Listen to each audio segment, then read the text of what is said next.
नमस्कार, विठ्ठल बोलेमध्ये स्वागत। मी विठ्ठल पाटील। कागलचं राजकारण नेहमीच चर्चेत राहत असते। कोल्हापूर जिल्हा किंबहुना महाराष्ट्राचं राजकारण जेवढं चर्चेत राहत नाही त्याहून अधिक चर्चा असते ती कागलच्या राजकारणाची। कागलचं हे राजकारण असं आहे की 4 गटात विभागलं असलं तरी नेहमीच इथं काहीतरी खळबळ सुरू असते।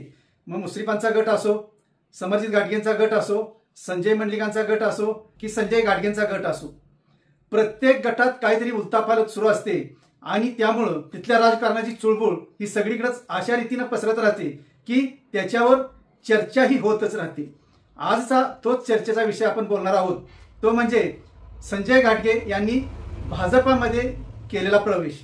खरं तर माजी आमदार संजय घाटगे हे अगदी अल्प काळाचेच आमदार होते।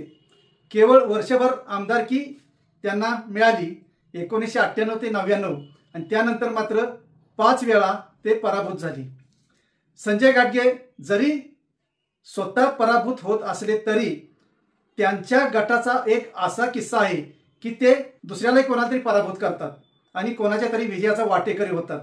हे आजवरच्या संजय घाटगेंच्या कागलच्या राजकारणातला महत्त्वाचा किस्सा अगदी इतक्यापर्यंत सांगितला जातो की संजय घाटगे यांनी न डळमळता आपला गट मात्र सोडला नाही किंवा गटाला वाऱ्यावर सोडले नाही, हे तितकंच खरं आहे।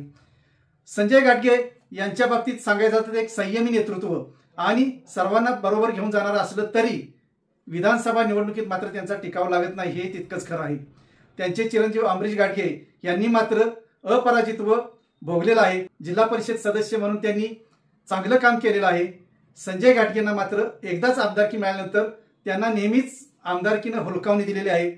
खुद्द त्यांचे जवळचे नातेवाईक सुद्धा म्हणतात की प्रत्येक विधानसभेला आम्ही झटून प्रचार करायचा आणि गुलाल मात्र दुसऱ्यांच्या रोज उधळला जायचा, हे आणि किती वर्ष सहन करायचं।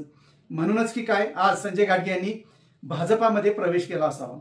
भाजपामध्ये संजय घाटगे यांचा प्रवेश म्हणजे काही जणांच्या मते मुश्रीफांना ते फायद्याचं ठरणार असं सांगितलं जात आहे।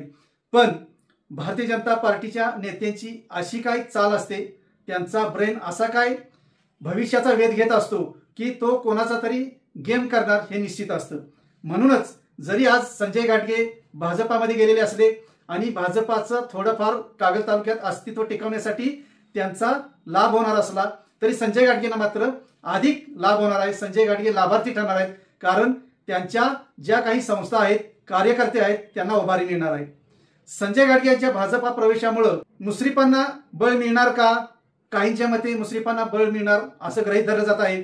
पण भारतीय जनता पार्टीची चाल ओळखता मुश्रीफांऐवजी हा फायदा समरजित घाटगेंना होऊ शकतो असाही मानणारा एक मोठा गट आहे। कारण आज जरी संजय घाटगे भाजपवासी झाले असले तरी काही दिवसानंतर समरजित घाटगेंचा सुद्धा नंबर लागू शकतो असं भारतीय जनता पार्टीच्या गोटातूनच काही जण सांगत आहेत की समरजित घाटगे हे भाजपा बरोबरच राहणार, भाजपामध्येच येणार, कारण त्यांचे आणि मुख्यमंत्री देवेंद्र फडणवीस यांचे अगदी सलोख्याचे आणि घनिष्ठ संबंध आहेत, मैत्री आहे।